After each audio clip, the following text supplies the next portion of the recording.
नमस्कार, मैं assistant professor Jaya Kawade GS college of commerce Wardha के ई लर्निंग प्लेटफॉर्म पे आप सभी का स्वागत करती हूँ। सो दोस्तों, आज का हमारा lecture management accounting BCom 6 semester के लिए C&D सेक्शन के लिए, तो जिससे unit number 4 fund flow statement हम देख रहे थे, उसके तहत हमारे 2 प्रॉब्लम यहाँ पे डिस्कस हो चुके हैं। आज हम यहाँ पे देख रहे हैं प्रॉब्लम नंबर 3।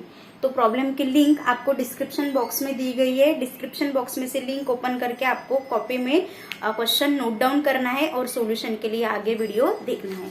तो जैसे हमारे 2 प्रॉब्लम कंप्लीट हो गए हैं, तो आई होप वो 2 वीडियोस आपने अच्छे से देखे होंगे और वो 2 प्रॉब्लम्स के वीडियोस में आपको क्लियर आइडिया आ गई होंगी कि फंड फ्लो स्टेटमेंट में हमें एक्चुअल में करना क्या है और फंड फ्लो स्टेटमेंट का जो प्रॉब्लम है वो किस तरीके से हमें आखिर सॉल्व करना है। ओके, तो चलिए आज का ये क्वेश्चन उससे थोड़ा डिफरेंट रहेगा।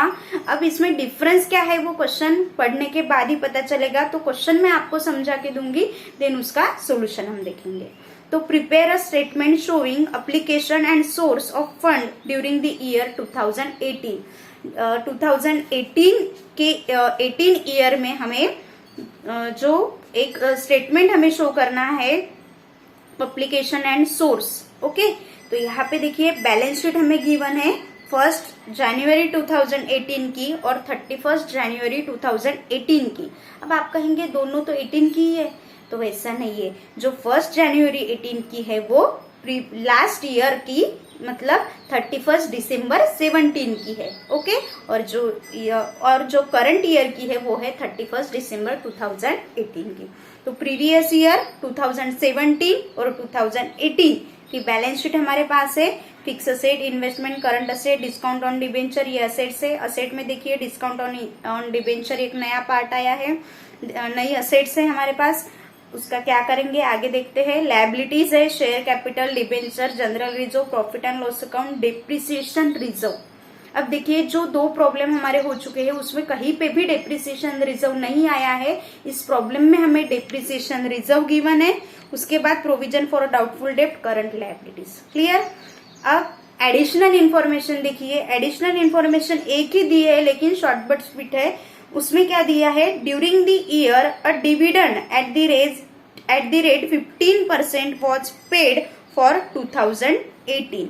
ओके, जो डेप्रिसिएशन है वो जो डिविडेंड है वो डिविडेंड हमें 15% पे करना है। ओके, तो 15% डिविडेंड हमें कितना पे करना है, किस पे पे करते हैं हम डिविडेंड, तो डिविडेंड हम पे करते हैं शेयर कैपिटल पे। ओके, तो शेयर कैपिटल पे 15% डिविडेंड देंगे।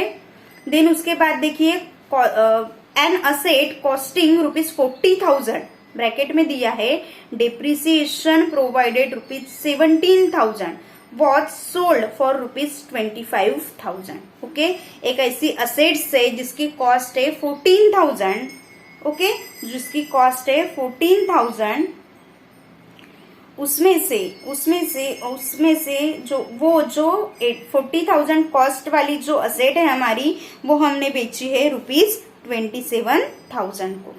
ओके, कितने को बेची है वो जो असेट है वो कितने को बेची है हमने 27,000। और उसपे डेप्रिसिएशन कितना प्रोवाइड किया है हमने, डेप्रिसिएशन लेना है उसपे 17,000। ओके, तो 40,000 में से 17,000 पहले डेप्रिसिएशन लेस हो जाएगा, उसके बाद हमें मिलेगा नेट फिक्स असेट, और फिर नेट फिक्स असेट में से जितनी सोल्ड की है हमने, जितनी रुपीस को सोल्ड की है वो कितनी रुपीस को सोल्ड की है, उस पे क्या प्रॉफिट हुआ है या लॉस हुआ है वो हम फाइंड आउट करेंगे। ओके, तो सबसे पहले सॉल्यूशन में हम सबसे पहले क्या करते हैं, जो statement of changes in working capital है वो बनाते हैं। तो सबसे पहले हम यहाँ पे बनाएंगे statement of changes in working capital. Okay, then next जिस पे एडजस्टमेंट है उसके अकाउंट्स हम यहाँ पे क्रिएट करते हैं। तो फिक्स्ड अकाउंट और डेप्रिसिएशन फंड अकाउंट हमने यहाँ पे क्रिएट किया है, डेप्रिसिएशन रिजर्व अकाउंट किया है, देन फंड फ्रॉम ऑपरेशन, और लास्ट है फंड फ्लो स्टेटमेंट। तो इस तरीके से हमें ये सारी चीजें यहाँ पे कैलकुलेट करनी है। फर्स्ट देखते हैं statement of changes in working capital. तो statement of changes in working capital में तो हम लेते हैं यहाँ पे सबसे पहले करंट असेट्स। तो यहाँ पे हम लेंगे करंट असेट्स ओके, तो करंट असेट्स देखिए क्या क्या गिवन है क्वेश्चन में। तो करंट असेट्स, एक ही करंट असेट हमें गिवन है, कंबाइन दिया है करंट असेट, सारी करंट असेट कंबाइन करके दी है। यहाँ पे हम लेंगे करंट असेट कितनी है देखिए, 2017 में है 2,40,000 और 2,18 की करंट असेट है हमारे पास 3,75,000। 3,75,000। अब देखिए प्रीवियस ईयर में 2,40,000 थी, अब 3,75,000 है। इसका मतलब क्या है, करंट ईयर में जो असेट है वो असेट इंक्रीज हुई है, और असेट अगर इंक्रीज होती है तो वर्किंग कैपिटल क्या होता है, इंक्रीज होता है। तो वर्किंग कैपिटल यहाँ पे इंक्रीज होगा, कितना इंक्रीज होगा, 1,35,000 से। ओके, तो 1,35,000 से वर्किंग कैपिटल इंक्रीज हो रहा है। देन टोटल, एक ही असेट्स थी हमारे पास तो इसकी टोटल कर देंगे हम, total current asset, total current assets. तो टोटल करंट असेट्स इसकी होती है 2,40,000 प्लस 3,00,000 और 2018 की 3,75,000। तो टोटल करंट असेट हमारे पास इतनी अवेलेबल है। देन हम इसमें से लेस करते हैं करंट लायबिलिटीज, करंट लायबिलिटीज। तो करंट लायबिलिटीज में देखते हैं क्या क्या है। तो करंट लायबिलिटीज में share capital, debenture, general reserve, profit and loss account नहीं आएगा, देन डिप्रिसिएशन भी नहीं आएगा। देन है प्रोविजन फॉर डाउटफुल डेब्ट्स। तो provision for doubtful debts, RDD जिसे कहते हैं हम, वो आएगी करंट लायबिलिटीज में। तो यहाँ पे प्रोविजन फॉर डाउटफुल डेब्ट्स कितनी है, प्रोविजन लास्ट ईयर में थी प्रोविजन 10,000 और करंट ईयर में है 15,000। 10,000, 15,000। ओके, तो यहाँ पे देखिए प्रीवियस ईयर में 10,000 थी, करंट ईयर में 15,000 है। इट मीन्स करंट ईयर में 5,000 इंक्रीज हुआ है। अब करंट लायबिलिटी इंक्रीज है तो वर्किंग कैपिटल क्या होगा, डिक्रीज होगा। कितने से डिक्रीज होगा, 5,000 से। जितनी करंट लायबिलिटी इंक्रीज हुई है उतना वर्किंग कैपिटल डिक्रीज होगा। ओके, देन नेक्स्ट है करंट लायबिलिटीज। तो यहाँ पे करंट लायबिलिटीज हम लेंगे।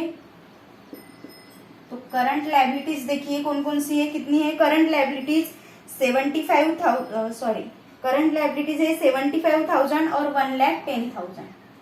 75,000 और 1,10,000। ओके, तो यहाँ पे जो करंट लायबिलिटीज है वो इंक्रीज हुई है। इंक्रीज कितनी हुई है, 35,000 से। ओके, तो करंट लायबिलिटी इंक्रीज है तो वर्किंग कैपिटल डिक्रीज होगा, कितना, 35,000। ओके, 35,000 से डिक्रीज हो जाएगा working capital.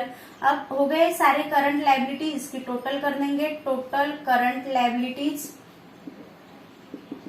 Total current liabilities कितनी है, 10,000 प्लस 75,000 85,000 और 1,10,000 प्लस 15,000 1,25,000। टोटल करंट लायबिलिटीज इतनी हमारे पास है। ये A current asset, current liability B. अब क्या निकालेंगे हम, वर्किंग कैपिटल। ओके, तो वर्किंग कैपिटल के लिए हम क्या करते हैं, A minus B, current assets minus current liability. तो करंट असेट्स में से करंट लायबिलिटी अगर लेस करते हैं तो हमें 1,55,000, 1,55,000। ओके,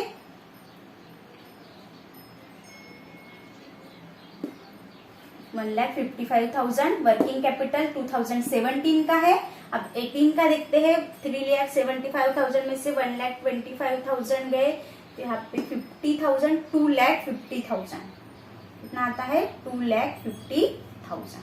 ओके, तो वर्किंग कैपिटल कुछ इस तरह का है हमारा। 2017 का 1,55,000, 2018 का 2,50,000। तो यहाँ पे चेंज कितना हुआ है, तो 1,55,000 में से 2,50,000 हुआ है डायरेक्टली। तो क्या हुआ है, इंक्रीज हुआ है। तो इंक्रीज इन वर्किंग कैपिटल यहाँ पे रहेगा। Okay, increase in working capital. तो इंक्रीज इन वर्किंग कैपिटल कितना है यहाँ पे, 95,000। कितना आता है, 95,000। और टोटल हो जाएगी इसकी 2,50,000। 2,50,000। और जो भी इंक्रीज हुआ है वो डिक्रीज के कॉलम में हम लिखेंगे 95,000, और यहाँ पे इसकी भी टोटल हम कर लेंगे इंक्रीज डिक्रीज की 1,35,000। ओके, तो ये हुआ हमारा statement of changes in working capital. उसमें इंक्रीज इन वर्किंग कैपिटल हुआ है हमारा 95,000।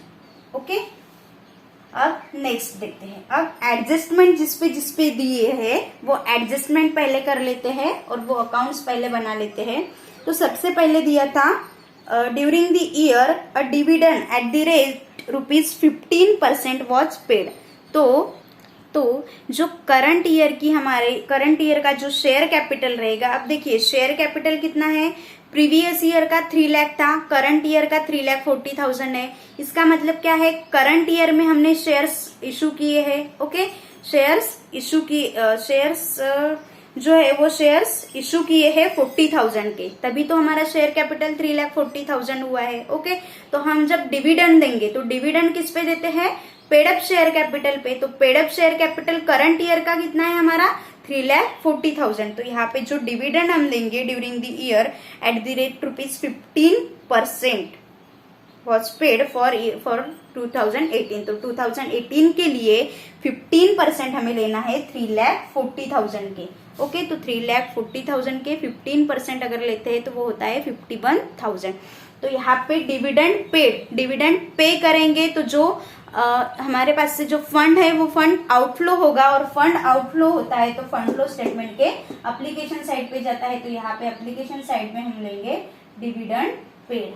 ओके, डिविडेंड पेड कितना रहेगा 3,40,000 पे कितना 15% वो है 51,000। ओके, दूसरा जो डिविडेंड पे कर रहे हैं हम, डिविडेंड पेड कर रहे हैं तो वो हमारा नॉन ऑपरेटिंग एक्सपेंसेस है, और वो फंड फ्रॉम ऑपरेशन में नॉन ऑपरेटिंग एक्सपेंसेस में प्लस होगा।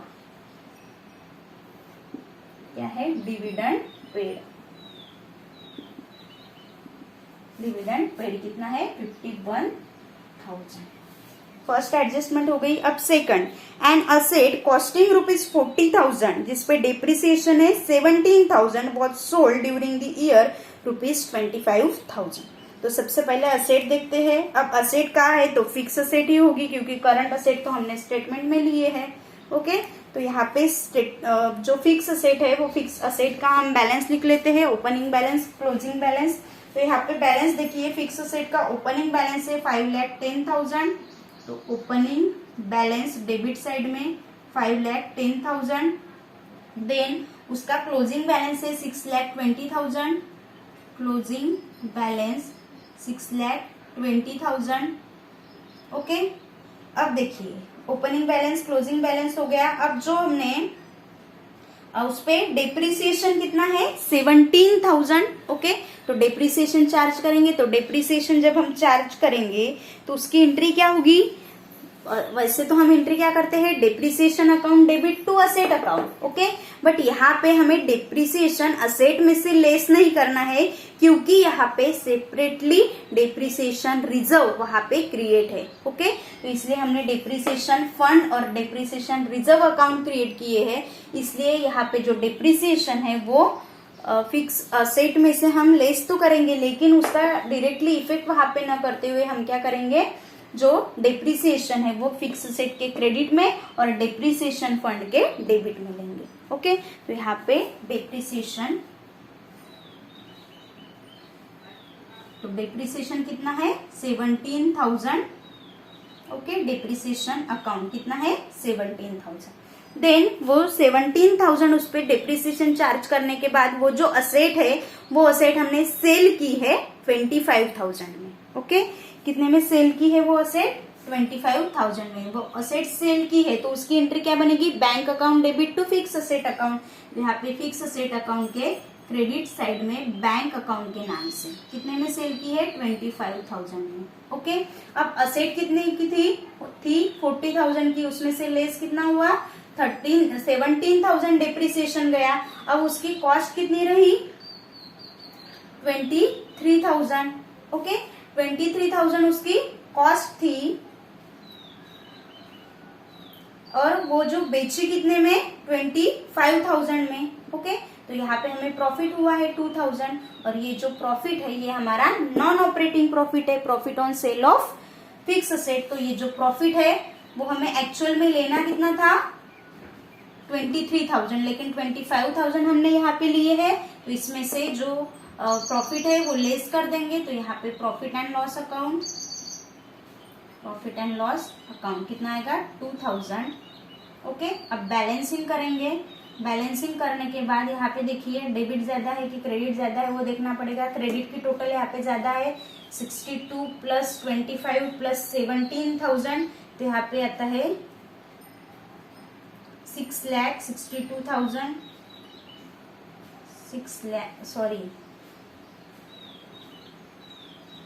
क्लोजिंग बैलेंस 6,20,000 था। ओके, तो टोटल होता है 6,62,000।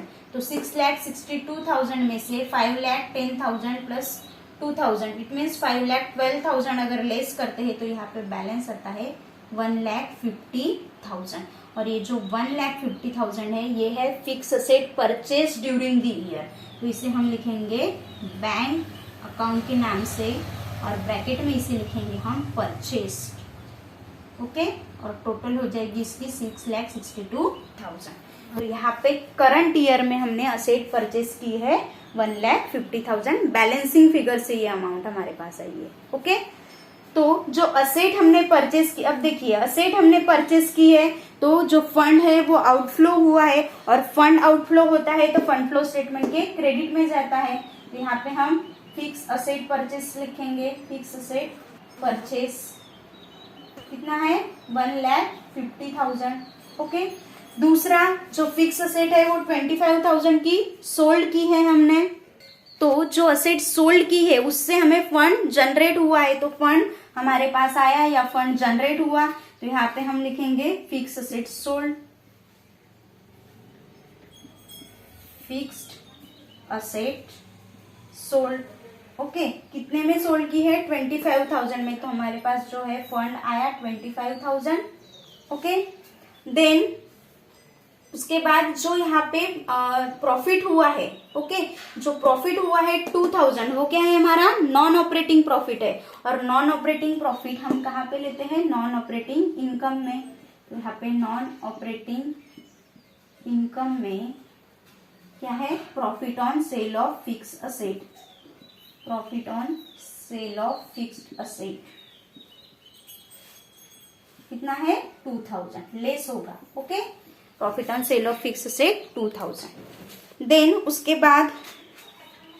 उसके बाद जो डेप्रिसिएशन करंट ईयर का चार्ज किया है हमने, ओके, तो डेप्रिसिएशन जो चार्ज है वो डेप्रिसिएशन हम यहाँ पे न लेते हुए, नहीं तो डेप्रिसिएशन हमारा नॉन ऑपरेटिंग एक्सपेंसेस है, तो डेप्रिसिएशन हम यहाँ पे डायरेक्टली 17,000 नहीं लेंगे, तो हम डेप्रिसिएशन रिजर्व फंड हमें क्रिएट करना है, बनाना है। तो डेप्रिसिएशन फंड देखिए, डेप्रिसिएशन फंड लायबिलिटी है तो क्रेडिट बैलेंस उस पे रहेगा। तो डेप्रिसिएशन फंड का जो ओपनिंग बैलेंस यहाँ पे है वो ओपनिंग बैलेंस है हमारा ₹90,000। ओके, देन क्लोजिंग बैलेंस है डिप्रिसिएशन फंड का, क्लोजिंग बैलेंस हमारे पास है ₹1,30,000।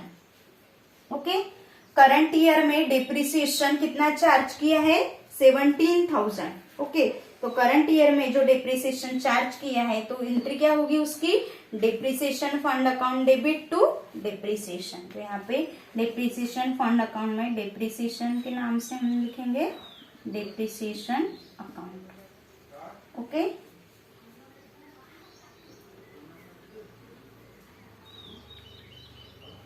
तो डिप्रिसिएशन अकाउंट यहाँ पे आता है 17,000। ओके, अब इसकी टोटल बैलेंसिंग करेंगे। तो बैलेंसिंग करने के बाद हमें यहाँ पे 1,30,000, 17,000 डेबिट साइड ज्यादा है, यहाँ पे टोटल हो जाएगी इसकी 1,47,000, 1,47,000, और यहाँ पे बैलेंस आता है 57,000। और ये जो बैलेंस है ये है प्रोविजन फॉर डिप्रिसिएशन। ओके, तो ये लिखेंगे हम प्रॉफिट एंड लॉस अकाउंट के नाम से, profit and loss account, bracket में लिखेंगे उसे प्रोविजन। एक्चुअल में प्रोविजन कितनी है डेप्रिसिएशन की 57,000। ओके, एंड ये जो प्रोविजन है करंट ईयर की नॉन ऑपरेटिंग एक्सपेंसेस है, और नॉन ऑपरेटिंग एक्सपेंसेस हम लेते हैं यहाँ पे प्रोविजन फॉर डेप्रिसिएशन। ओके, तो प्रोविजन फॉर डेप्रिसिएशन कितनी है 57,000। क्लियर। तो दो एडजस्टमेंट यहाँ पे थी, लेकिन थोड़ी डिफरेंट थी प्रीवियस प्रॉब्लम से, तो वो हमने यहाँ पे आज डिस्कस की है। तो और इसकी टोटल हो जाएगी 1,47,000। तो fix asset account, depreciation account यहाँ पे क्लोज होता है। जो डिविडेंड था वो डिविडेंड भी हमने पे कर लिया है। ओके, अब देखते हैं जो बाकी नॉन करंट लाइबिलिटीज और नॉन करंट असेट अपने पास है, मीन्स फिक्स असेट जिसे हम कहेंगे, फिक्स असेट और शेयर होल्डर्स फंड जो हमारे पास है वो देखते हैं। असेट में देखिए फिक्स असेट हो गया। इन्वेस्टमेंट देखिए प्रीवियस ईयर में 40,000 थी, करंट ईयर में 70,000 है। इट मीन्स क्या, करंट ईयर में इन्वेस्टमेंट परचेज की होगी, तो कितनी की इन्वेस्टमेंट परचेज की है 30,000। तो इन्वेस्टमेंट परचेज करते हैं तो फंड आउटफ्लो होगा। तो यहाँ पे फंड फ्लो स्टेटमेंट के एप्लीकेशन साइड पे इन्वेस्टमेंट परचेज कितना आएगा ₹30,000। ओके, देन उसके बाद करंट असेट हो गया। देन है डिस्काउंट ऑन डिबेंचर। ओके, तो जो डिस्काउंट ऑन डिबेंचर है रुपीज प्रीवियस ईयर में था 5,000। ओके, करंट ईयर में कितना है, करंट ईयर में कुछ भी नहीं है। तो ये जो डिबेंचर डिस्काउंट ऑन डिबेंचर है, ये कोई असेट है क्या, मतलब ये कोई जो हम भी बेचेंगे या परचेस करेंगे ऐसा होता है क्या, नहीं। तो जो डिस्काउंट ऑन डिबेंचर है वो जो असेट है वो रिटर्न ऑफ होती है। ओके, अगर डिस्काउंट ऑन डिबेंचर लेस होती है तो क्या होता है, जो उसका रिटर्न ऑफ होता है। और debentures interest on debenture return of, discount on debenture return of जो है वो क्या करते हैं हम नॉन ऑपरेटिंग एक्सपेंसेस में लेते हैं। तो नॉन ऑपरेटिंग एक्सपेंसेस में आएगा, नॉन ऑपरेटिंग एक्सपेंसेस में आएगा हमारा क्या है discount on debenture. Okay, discount on debenture return of, discount on debenture return of. Okay, कितना है discount on debenture return of, तो वो है 5,000। ओके, प्रीवियस ईयर में 5,000 था, उसको हमने रिटर्न ऑफ कर दिया। अब असेट हो गई। अब देखते हैं लायबिलिटी में। लायबिलिटी में देखिए शेयर कैपिटल। शेयर कैपिटल देखेंगे तो प्रीवियस ईयर में शेयर कैपिटल था 3 लाख, करंट ईयर में शेयर कैपिटल है 3,40,000। इट मीन्स करंट ईयर में शेयर्स इशू किए हैं। ओके, और करंट ईयर में अगर हम शेयर इशू करते हैं तो शेयर इशू करने के बाद हमें जो शेयर्स एप्लीकेशन मनी या शेयर मनी जो रिसीव होंगी वो कैश फंड इनफ्लो है, और फंड इनफ्लो होता है तो सोर्सेस साइड में जाता है। तो यहाँ पे इशू ऑफ शेयर्स हम लेंगे। इशू ऑफ शेयर्स कितना है 40,000। ओके, इशू ऑफ शेयर कितना है 40,000 इशू ऑफ शेयर। और इशू ऑफ शेयर कैपिटल भी हम लिख सकते हैं, issue of share capital. Okay, then उसके बाद नेक्स्ट है डिबेंचर्स। तो डिबेंचर्स देखिए पहले कितने थे 1,10,000, करंट ईयर में कितने हैं 2 लाख। तो यहाँ पे 90,000 के डिबेंचर्स हमने परचेस किए हैं। ओके, तो डिबेंचर्स इशू किए हैं। ओके, डिबेंचर्स इशू करते हैं तो डिबेंचर्स से भी हमें मनी रिसीव होता है, फंड रिसीव होता है। फंड रिसीव होता है इसका मतलब फंड इनफ्लो। तो फंड इनफ्लो अगर है तो फंड फ्लो स्टेटमेंट के डेबिट साइड में, सोर्सेस साइड में। तो यहाँ पे issue of debenture, issue of debenture भी कहाँ आएगा फंड फ्लो स्टेटमेंट के सोर्सेस साइड में। कितना है 90,000। ओके, देन उसके बाद है प्रॉफिट एंड लॉस अकाउंट। तो प्रॉफिट एंड लॉस अकाउंट देखिए प्रीवियस ईयर में कितना था 60,000, करंट ईयर में कितना है 10,000। मींस नेट प्रॉफिट हम यहाँ से कैलकुलेट कर सकते हैं। तो यहाँ पे हमारा नेट प्रॉफिट आएगा। नेट प्रॉफिट के लिए क्या करते हैं हम करंट ईयर के प्रॉफिट में से प्रीवियस ईयर का प्रॉफिट लेस करते हैं। तो करंट ईयर का प्रॉफिट कितना है 70,000, प्रीवियस ईयर का कितना है 60,000। तो यहाँ पे हमारा जो नेट प्रॉफिट है वो कितना हो जाएगा 10,000। क्लियर। देन उसके बाद डिप्रिसिएशन रिजर्व हो गया, provision for doubtful debts, current liabilities भी हो गई। ओके, अब सारे अकाउंट्स भी हमने क्लोज कर लिए। अब हम क्लोज करेंगे फंड फ्रॉम ऑपरेशन अकाउंट और हम नेट ऑपरेटिंग प्रॉफिट वहां से कैलकुलेट करेंगे। तो यहाँ पे देखिए, सबसे पहले हम नेट प्रॉफिट में non operating income, non operating expenses add करेंगे।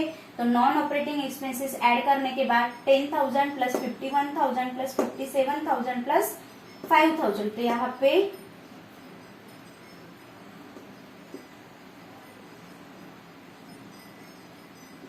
1,23,000। तो यहाँ पे जो टोटल आती है 1 लाख, एक मिनट, यहाँ पे एक पॉइंट हमारा मिस हुआ है, जनरल रिजर्व। डिबेंचर से हम directly profit and loss account पे जम किए। जनरल रिजर्व है, देखिए 1,50,000 प्रीवियस ईयर में था, करंट ईयर में 2 लाख है। इसका मतलब क्या है, करंट ईयर में जनरल रिजर्व को 50,000 हमने ट्रांसफर किए हैं, प्रोविजन किए। तो यहाँ पे provision for general reserve, provision for general reserve कितना आता है, 50,000। Okay, 50,000 provision for general reserve करने के बाद यहाँ पे टोटल हो जाएगी 1,73,000। तो 1,73,000 में से 2,000 अगर हम लेस करते हैं तो 1,71,000 हमें मिलता है ऑपरेटिंग नेट प्रॉफिट। ओके, क्या है हमारे पास, 1,71,000 ऑपरेटिंग नेट प्रॉफिट। मैंने यहाँ पे operating net profit word use किया है, प्रीवियस इसमें मैंने फंड फ्रॉम ऑपरेशन यूज किया था। आप फंड फ्रॉम ऑपरेशन भी बोल सकते हैं या ऑपरेटिंग नेट प्रॉफिट भी बोल सकते हैं। तो ऑपरेटिंग नेट प्रॉफिट है हमारा यहाँ पे 1,71,000। ओके, तो ये जो ऑपरेटिंग नेट प्रॉफिट है कहाँ लेते हैं हम, फंड फ्लो स्टेटमेंट के सोर्सेस साइड में, क्योंकि वो फंड जनरेट करता है। तो यहाँ पे ऑपरेटिंग नेट प्रॉफिट कितना है, 1,71,000। यहाँ पे अगर लॉस रहता तो वो एप्लीकेशन साइड पे जाता है। ओके, अब इसका बैलेंसिंग करेंगे। बैलेंसिंग करने के बाद इसका जो बैलेंस आएगा, डेबिट बैलेंस अगर है तो वो रहता है increase in working capital, credit balance है तो वो रहता है डिक्रीज इन वर्किंग कैपिटल। तो यहाँ पे डेबिट बैलेंस ही आएगा, तो इसकी टोटल हो जाएगी, डेबिट बैलेंस अगर इसका कैलकुलेट करते हैं तो इसकी टोटल है 3,26,000। ओके, यहाँ पे बैलेंस आता है हमारा 95,000 और इसकी टोटल हो जाती है 3,26,000। ओके, और ये जो बैलेंस है ये है हमारा increase in working capital, increase in working capital. तो ये जो इंक्रीज इन वर्किंग कैपिटल है, ये इंक्रीज इन वर्किंग कैपिटल और जो स्टेटमेंट से हमारा वर्किंग कैपिटल आया है वो increase in working capital 95,000 tally हो जाता है। तो इस तरीके से ये हमारा थर्ड प्रॉब्लम था जो हमने फंड फ्लो स्टेटमेंट के तहत देखा है। अब और एक शॉर्ट प्रॉब्लम हम इसमें लेंगे, ये तो डिटेल था क्योंकि यहाँ पे एडजस्टमेंट के साथ, अगर एडजस्टमेंट दिए तो उसके साथ सॉल्यूशन उसका कैसे करना है वो हमने देखा है। अब एक प्रॉब्लम और लेंगे और यहाँ पे हमारा जो सिलेबस है वो फिर स्टॉप करेंगे। तो फिर मिलेंगे नेक्स्ट लेक्चर में फंड फ्लो स्टेटमेंट के और एक नए प्रॉब्लम के साथ। तब तक के लिए घर पे रहिए, सुरक्षित रहिए। धन्यवाद।